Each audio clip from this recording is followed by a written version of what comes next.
Hello friends, तो आज का ये वीडियो ये चालू कर, जब लगाया ना तो इसको चालू रखा करो, बात अंदर हो गया। इंटरनेट चालू करें, नहीं चालू कर दी मैंने, ये डालूंगा उसके अंदर। हेलो फ्रेंड्स, ये ठीक है। हां तो वापस सुना नहीं बोल ना साले, ये बोला कान सुन लो क्या। तो नेक्स्ट जैसे कि आपको पता है मेरी गाड़ी को लिए मुझे 1 साल ज्यादा हो चुका है, तो मैं थोड़ा से कुछ महीने पहले की बात कर रहा हूँ। मैंने 3 दिन तक ये बात बताई नहीं थी आपको। जो लोग इंस्टाग्राम पे मुझे फॉलो करते हैं उन्होंने ऐसे स्टोरी में देख ही लिया होगा ये चीज़ कि मेरे साथ में क्या चीज़ हुई थी। इंश्योरेंस फ्रॉड हुआ था और ये हुआ था टाटा के शोरूम से ही, जिस शोरूम से मैंने गाड़ी ली थी। और ये पहले ही क्लियर कर देता हूँ मैं ये चीज़, किसी को भाई डिफेम वगैरह करने वाला और ऐसा कुछ चक्कर है नहीं। देखो जो मेरे साथ में हुआ वो एक्सपीरियंस शेयर कर रहा हूँ, वो भी बहुत सारे लोगों के बोलने के बाद में कि भाई आप कर ही दो, क्योंकि वीडियो डालो आप ऑनलाइन। तो मैंने इस वजह से डाल रहा हूँ ताकि सबको पता पड़े क्या चीज़ हुई, क्या चीज़ नहीं होनी चाहिए थी मेरे साथ में। तो ये वही शोरूम है जिस शोरूम के लिए ऑलरेडी मैं अभी तक इतने ज़्यादा लोगों को रिकमेंड कर चुका हूँ। और इनफैक्ट जब से मेरा यूट्यूब चैनल, मतलब मेरे से लोगों ने पूछना शुरू किया है कहाँ से ले जयपुर में गाड़ी, उसके बाद में एटलीस्ट मैंने 5 गाड़ियों शोरूम से नेक्सॉन ही निकलवा दी है। तो मतलब आप समझ लो कि मैं उसको बहुत सही तरीके से, मतलब अभी तक तो मानता था, बट मेरे साथ ही फ्रॉड हो गया, तो मैं क्या करूँ अब। तो अक्टूबर के अंदर जैसे कि मैंने गाड़ी लिया था 2020 के अंदर, तो 2021 के अंदर जो इंश्योरेंस होता है फर्स्ट पार्टी वो खत्म हो रहा था। तो मेरे पास में जो है 1 तारीख से पहले ही कॉल आने लग गए थे, मतलब 1 अक्टूबर से पहले कॉल आने लग गए टाटा के अंदर से भी, और बहुत सारे और डीलर्स के भी आने लग गए थे। पता नहीं उनके पास कैसे नंबर गए मेरे और मेरी गाड़ी के। उन लोगों ने बोला कि सर आपको ये देंगे, किसी ने 20,000 बोला, अगर डिस्काउंट हो गया आपको 10,000 दे देंगे, कोई 8,000, कोई 7,000, कोई मतलब अलग अलग रेट दे रहे थे मुझे। तो फाइनली मुद्दे की बात पे आता हूँ। मैंने ट्रस्ट करके, तो जहाँ से मैंने गाड़ी ली थी उनको भी मैंने बता दिया कि ये मेरे को रेट मिल रही है, आप इस रेट पे देते हो तो ठीक है। तो उन्होंने पहले तो मना कर दिया मैम ने, बट उन्होंने मेरे पास लगातार कॉल की, कम से कम तो 5-7 दिन लगातार, पता नहीं 10 से 20 कॉल किए कि नहीं सर आपको ना ये इंश्योरेंस मैं दिला दूंगी बड़ी अच्छी रेट के अंदर, और ऐसे ऐसे अपने सीनियर से बात करवा देती थी, किसी सर से बात करवा दी, कभी किसी मैम से बात करवा दिया। ऐसे करते करते बड़े दिन तक उन्होंने रामायण चली।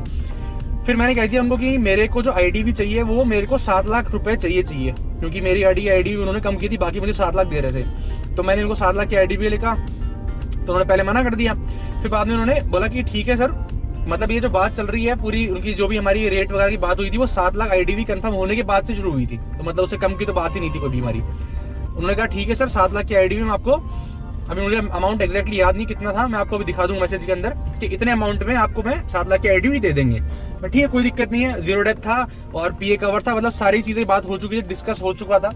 अब 12 तारीख को मेरी गाड़ी का जो इंश्योरेंस है वो होने वाला था खत्म। तो 12 तारीख को खत्म होने वाला था, तो मेरे पास में 12 तारीख को तो था संडे था, मंडे या ट्यूसडे था।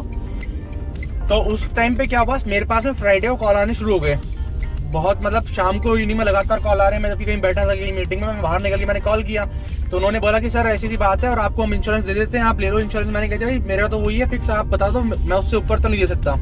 तो उन्होंने मुझे बोला कि ठीक है सर, नहीं है ना आप, पहले तो कही था कि फाइनल हो गया अमाउंट, बाद में मुझे बोलते हैं, बोले कि नहीं फाइनल अमाउंट नहीं हुआ, अब आप ना जैसे मान लो 6,300 की बात हुई है, सॉरी 8,300 की बात ऐसे कुछ की बात हुई थी।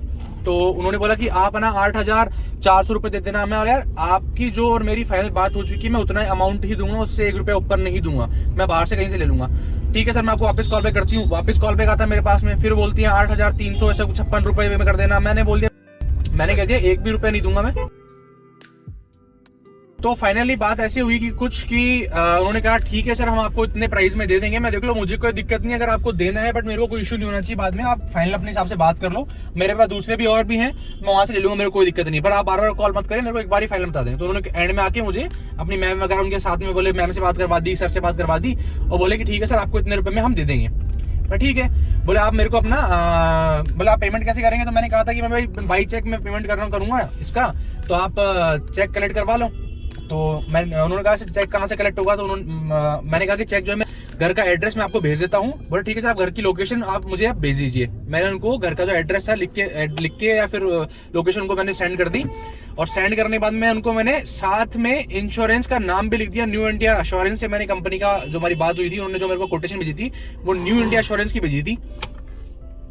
उसके बाद में मैंने साथ में लिखा हुआ, आपको विद प्रूफ दिखाता हूँ कि मैंने साफ लिखा उसके अंदर 7 लाख आईडीवी। अब आपको दिखाता हूँ मैं, आप उस चीज देखना। तो ये मैंने अभी स्क्रीनशॉट लिया है इसका, क्यों, तो ये मेरी चैट का स्क्रीनशॉट है स्क्रीनशॉट में इसलिए किया क्योंकि मेरे को ये एड्रेस हटाना था ताकि विजिबल ना हो। तो ये ऊपर आपको दिख रहा होगा, इन्होंने मेरे को भेजा था, पीडीएफ भेजी थी कोटेशन वाली। उसके बाद में देखो 9 तारीख को मेरी बात हुई थी, 6 बजे की टाइम की बात है, इसकी मेरे पास रिकॉर्डिंग भी है। न्यू इंडिया एश्योरेंस में लिख के भेजा है, आईडी भी 7 लाख लिख के भेजी है, नेक्स्ट ऑन XMS लिख के दिया ताकि कोई भी कंफ्यूजन ना हो बनाने के टाइम पे। और नीचे की तरफ मैंने यहाँ पे एड्रेस लिख के भेजा था इनको। 9 तारीख की बात है, 9 तारीख को, ये तो सैटरडे था, हाँ सैटरडे था 9 तारीख को। फिर संडे आ गया 10 तारीख को, और 11 तारीख को था अपना मंडे को मेरे पास में कॉल आता है मैम का। वो मुझे कहती है कि सर ऐसी बात है कि आपकी जो है ना इंश्योरेंस से अपनी बात तो हो ही गई है। तो उन्होंने नहीं मतलब कुछ भी नहीं कहा, उन्होंने डायरेक्ट कहा सर आपका जो अपनी पेमेंट की बात हुई थी, वो पेमेंट मैं आपको अमाउंट बताता हूँ कितने अमाउंट की बात हुई थी। तो ये 8,400 की देखो रसीद भी है मेरे पास में, मैंने फोन पे से किया था। तो इससे पहले क्या कन्वर्सेशन हुई बता देता हूँ आपको मैं। 11 तारीख की बात है, देखो सुबह कॉल कर दिया था, तो ये 11 पेमेंट किया था। तो मेरे पास में जब कॉल आया था, उन्होंने कहा था कि सर आप पेमेंट कर दीजिए, आपका इंश्योरेंस मैं बनवा दूंगी। तो मैंने कहा कि पेमेंट तो अपना कैश चेक जो कलेक्ट होने वाला था। तो उन्होंने मुझे बोला कि सर आप अपनी लोकेशन भेज दीजिए। मैंने कहा मैंने आपको भेज चुका हूँ ऑलरेडी। बोले सर आप वैसी लोकेशन भी भेज दीजिए। तो मैंने अपने घर की लोकेशन, क्योंकि उस टाइम पे दिल्ली था, तो मैंने अपने घर की जो जयपुर लोकेशन है वो उनको सेंड करी, और मेरे घर पे कह दिया कि चेक रेडी रखना। तो वो लोग मैडम को ऑफिस को कॉल किया, मैंने बोला कि मेरा आपके जो लोकेशन आपको भेज चुका हूँ ऑलरेडी, मैं आप चेक कर लो। वो ऑफिस कॉल आता है, उनका ऑफिस कॉल करके बोलती है कि है ना सर चेक कलेक्ट करवाएंगे तो फिर ना आपका क्लियर नहीं हो पाएगा, आपका फिर ना 12 तारीख को नहीं होगा, फिर 13 तारीख को बनेगा, आपको फिर एक चार्ज देना पड़ेगा एक्स्ट्रा। मैम ऐसा क्यों, ये पहले क्यों नहीं बताया आपने मेरे को? उनके कहने पे उन्होंने कहा कि सर आप ऑनलाइन पेमेंट ही करो तो ये हो पाएगा। मैं ठीक है ऑनलाइन पेमेंट कर देते हैं। मैंने जानबूझ के कहा कि मेरे को आपके यहाँ की शोरूम की मेरे को ऑफिशियल ईमेल आईडी दो, मतलब वो जो एड्रेस दो जिसके अंदर अकाउंट वगैरह दिया हो। देखो मैंने यहाँ पे वहीं पे ही जो है शेयर किया है, ये आपको दिख रहा होगा लिमिटेड वाला है, पूरा यहाँ पे लिखा हुआ है प्राइवेट लिमिटेड। तो वहाँ पे मैंने इसको किया कि कोई भी फ्रॉड होने के चांसेस आ रहे हैं। 8,400 रुपये की हमारी बात हुई थी, 8,400 उनको मैंने सेंड कर दिया। उसके बाद में उन्होंने कहा कि देखो सारी बैंक की डिटेल आ गई है। उन्होंने लिखा था after payment please send your screenshot. मैंने स्क्रीनशॉट भेज दिया, अपनी ईमेल आईडी भेज दी उनके मांगने पे। फिर उन्होंने कहा कि ओटीपी भेजिए सर मेरे को। तो मैंने उनको ओटीपी भेजा। अब यहाँ पर आप देख लो, कुछ है देख लो, ठीक है। अब आप देखो यहाँ पे लिखा है सर प्लीज सेंड ओटीपी। मैं उनको कॉल, मैं उस टाइम पे नहाने चला गया था, ऐसा कुछ सीन था। तो उन्होंने कॉल किया मेरे को 2-3 बार, तो चौथे पांचवें मैंने उठाया उनका कॉल और वो ओटीपी दिया। ओटीपी देने के बाद उन्होंने तुरंत मेरे को पॉलिसी बना के भेज दी, sir your insurance done send by mail. ठीक है, ये लिखने के बाद मैं ठीक है अब हो गया। अब मैं थोड़ा फ्री होके मैं देखता हूँ, तो यहाँ पे 1 बजे, मतलब देखो कितना डिफरेंस है, 12:58 पे और ये 1:07 पे इनको मैंने पुराना वाला भेजा है जो इन्होंने मेरे को भेजा था कोटेशन बना के न्यू इंडिया एश्योरेंस का, और मैंने साथ में स्क्रीनशॉट वगैरह भी अटैच किए। ठीक है, मैं इनको बोला, फिर फोन किया मैंने उनको कि ये जो आपने मेरे को इंश्योरेंस बना के दिया, अपनी बात 7 लाख की हुई थी, आपने आईडी भी कम क्यों कर दी, 50,000 से नीचे का आपने कर दिया, 50,000 का नुकसान कौन भरेगा? तो मैंने बोला आपने बाय मिस्टेक कर दी होगा तो आप उसको सही करवा दो। तो बोलते ठीक है सर करवा देते हैं, अभी ऐसा कुछ हुआ है तो। वो उसका फोन आता है मैम का, बोले कि नहीं सर ये तो इतनी रहेगी, मैंने पता कर लिया है। तो मैम बोला कि आपने जब बात ही 7 लाख आईडी भी हुई थी, मैंने मैसेज आपको 7 लाख आईडी भी किया हुआ, हर चीज की हुई है, तो फिर मेरे को ऐसा क्यों कहा जा रहा है? मैंने उनको स्क्रीनशॉट लेके भेजा कि देखो मैंने लिखा भी यही था।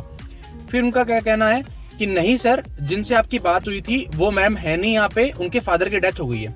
तो मैंने कहा कि मैम अगर उनके फादर की डेथ हो गई है, वो है नहीं यहाँ पे, तो आपको पेमेंट मांगना नहीं चाहिए था। अगर आपको डील ही नहीं पता कि हमारे बीच में डील क्या हुई तो आपने पेमेंट क्यों मांगा मुझसे? तो उसके लिए रिप्लाई फिर हड़बड़ा गई मैडम, फिर बोलती नहीं सर ऐसा हो नहीं सकता, ये नहीं हो सकता और वो नहीं हो सकता। तो मैं आपको कर, हाँ सर एक बार उन्होंने अपनी गलती मानी, फिर हैंड पलट गई, बोले कि नहीं सर ना ये तो कोई दिक्कत नहीं, आपका ना नेक्स्ट टाइम बढ़ा देंगे। मैं नेक्स्ट टाइम बढ़ाते हो मेरे को रिटर्न में दे दो आप ये चीज कि भाई इस बार कम हो गया हमसे, अगली बार हम फ्री में आपका बढ़ा के देंगे, मुझे कोई चार्ज नहीं देना पड़ेगा। बोले नहीं सर वो तो कोई बात नहीं, मैं आप विद प्रूफ दो।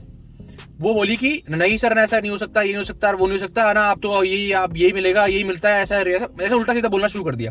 मैंने भैया कॉल किया अपने सेल्समैन को, उनको बोला कि सेल्समैन का जो बंदा था मेरा, वो बंदा ही गायब टाटा मोटर से, जिस शोरूम से। फिर मैंने पुराने बंदे को कॉल किया, उनसे मैंने नंबर कबाड़े। उन मैडम को ये भी कहा कि मैडम आपसे नहीं हो पा रहा तो आपने सीनियर को कॉल दे दो। वो बोलती है मेरे यहाँ पर कोई सीनियर है ही नहीं, मैं ही यहाँ पे सुपीरियर हूँ सबसे और मैं ही अकेली संभालती हूँ। जबकि उससे पहले ही मेरे से वो 3 लोगों की बात करवा चुकी थी ऑलरेडी। जो बताया था मैंने आपको, जब डील हुई थी उस टाइम पे उन्होंने किसी सर से बात कराई थी, किसी मैम से बात कराई थी, वो चीज़ गायब ही हो गई।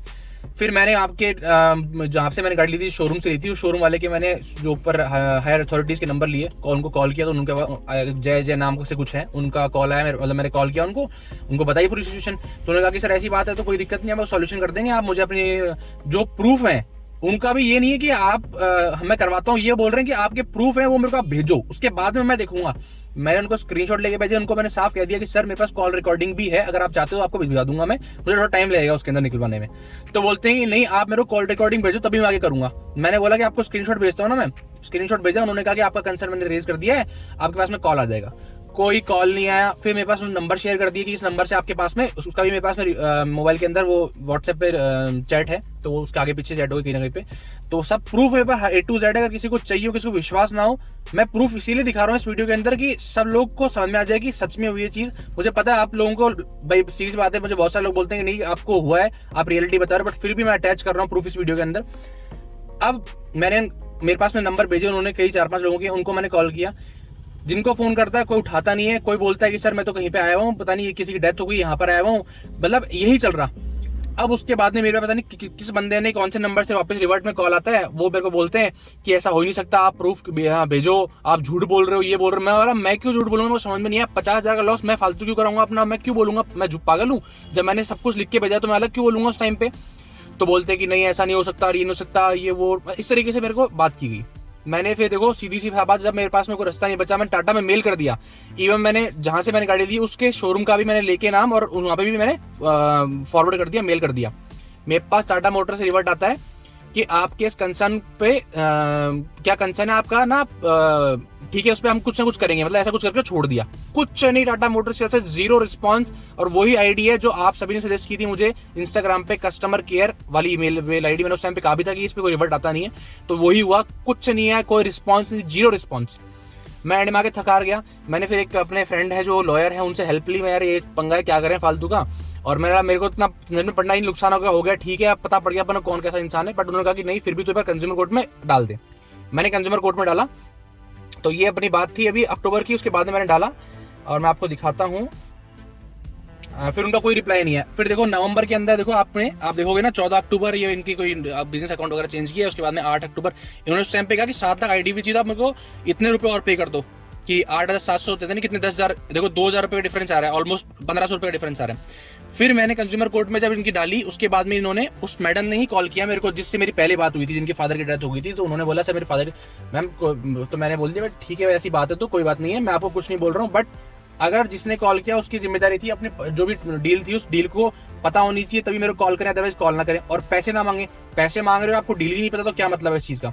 बोल नहीं सर ये गलती है इनकी, और ऐसे से पूरा वो लगा कि ठीक है सर आप अपनी ना जो कंज्यूमर कोर्ट से आपकी जो रिपोर्ट आपने की, कंप्लेन की, वो आप वापस ले लो ऐसे ऐसे। और उससे पहले मेरे पास में टाटा मोटर्स के कोई हेडक्वार्टर से भी फोन आया था कि आपने सर ऐसी कंप्लेन रेज की, मैंने की है। बोले क्या है, तो मतलब मैंने इतनी बार इशू बताया टाटा मोटर्स वालों को, बट एंड में आके इन्हीं के पास में कॉल आया, इन्हीं का कॉल आया। ये मुझे बोलती है कि ठीक है सर मैं आपका जो इंश्योरेंस है ना अगली बार आपका वो बढ़वा दूंगी। मैंने बोल दिया कि आप मुझे रिटर्न में दे दो ये चीज कि हमारी तरफ से गलती हुई, कि मेरे को ये चीज कही गई है कि आप झूठ बोल रहे हो, कि आप खुद झूठ बोल रहे हो कि आपने पहले 6 साढ़े 6 की बात हुई थी, बाद में आप 7 बढ़ा रहे हो। तो मुझे एक तरफ ये कह रहे हो, आप एक तरफ ये बोल रहे हो कि नहीं हम मानते हैं। मैं आप रिटर्न में दे दो मुझे कि हमारी तरफ से गलती हुई थी और हमारी तरफ से गलत बोला गया आपको कि हमने भैया आप झूठ बोल रहे हो, ये चीज बोली गई, गलती थी हमारी, और अगली बार जो है आपको हम 50,000 आईडी भी बढ़ा के और आप बिना एक्स्ट्रा चार्ज के आपको दे देंगे। तो उसके लिए बोले ठीक है सर मैं बात करती हूँ और अभी आपको भिजवा देती हूँ। उनका कॉल आया मेरे पास 15 से 20 मिनट बाद में, और 20 मिनट मतलब ये हमारी बहुत 30 मिनट की लंबी बात चली। तो उसके बाद में उस टाइम पे कॉल पे उन्होंने सॉरी भी बोला मेरे को। बाद में 15-20 मिनट में कॉल करती हैं, उनके पीछे से मैम और बोलती हैं, बोले है कौन, ये क्या है। तो मैंने उनको मैम को बोला मैम ये जो मैम बात कर रही है आपको पीछे से, मेरी बात कराओ तो उनसे, और अगर इस तरीके से बात कर रही है मेरे को आप शोरूम बुला लो, मैं ऐसे सुन नहीं सकता पीछे से। तो उसका रिप्लाई करती है सर नहीं, और फिर चुप हो जाए ऐसे करके और चुप करवा दिया। बाद में बोलती है कि सर, फिर उनके बाद में मेरे पास मैसेज है, मैं आपको ना कोटेशन भेज देती हूँ, आप चेक कर लो।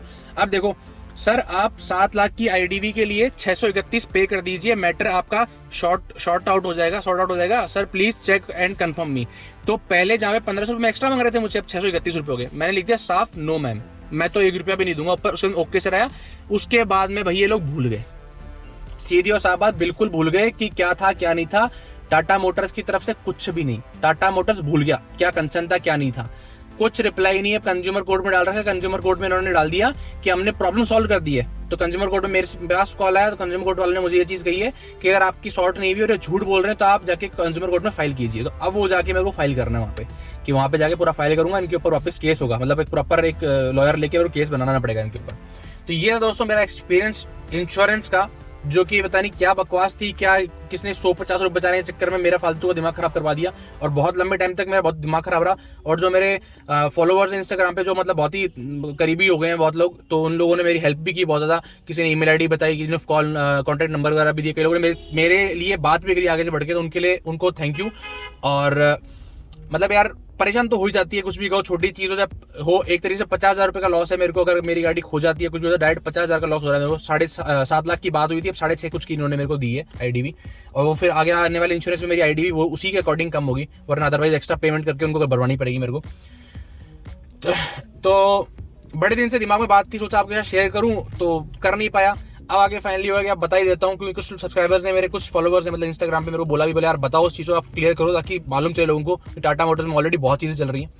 जिन लोगों को मतलब बहुत सारे लोगों को पता होगा मैंने गाड़ी कहाँ से ली है, तो ऐसा आप कमेंट में जाके मत बताना, और क्योंकि मैं नहीं चाहता किसी का हो, बट एक्सपीरियंस है भैया, सब ध्यान से रख के लेना। और इंश्योरेंस का कोई भरोसा नहीं है, कोई भी कहीं भी फ्रॉड कर सकता है। मेरे को गाड़ी देने इतना मस्त एक्सपीरियंस है गाड़ी का, इतने लोगों को सजेस्ट किया मैंने, इवन मैंने दूसरे सिटी से थे वो लोग भी मैंने यहाँ पर बुला के और उनको गाड़ी डिलीवर करवाई, जिनका आरटीओ अलग था कि मैं ठीक है आपको अच्छी डील लाऊंगा, सब कुछ लाऊंगा। और सेम उन लोगों ने जिनका इतना बेनिफिट करवाया 1000 रुपये का, उन्होंने 100-200 चक्कर में मेरे को झुठला के बोला कि आप झूठा आदमी हो। तो दोस्तों ये था पूरा वीडियो। आपको कुछ क्वेश्चन हो कमेंट बॉक्स में जाके पूछ सकते हो, इंस्टाग्राम पे डायरेक्ट पूछ सकते हो, और आपको लगता है कुछ और आपको प्रूफ की जरूरत तो मैं दे सकता हूँ प्रूफ, कोई दिक्कत नहीं, अपनी ईमेल आईडी छोड़ देना नीचे, आपको प्रूफ सेंड कर दूंगा। और अगर आप हेल्प कर सकते हो उसके रिगार्डिंग तो बहुत ही बढ़िया हेल्प कर दीजिए, बाकी मुझे अब कुछ हेल्प की जरूरत भी नहीं है, मैं बोल चुका ना कि यार ठीक है अपने को ये किस्मत है, अपने को ये मिलेगा। तो मानता हूँ कि वीडियो थोड़ा लंबा हो गया, बट पूरा एक्सप्लेन करना भी जरूरी था। तो वीडियो पसंद आया हो तो वीडियो लाइक कीजिए, कमेंट कीजिए, सब्सक्राइब कीजिए हमारे चैनल को। Thank you.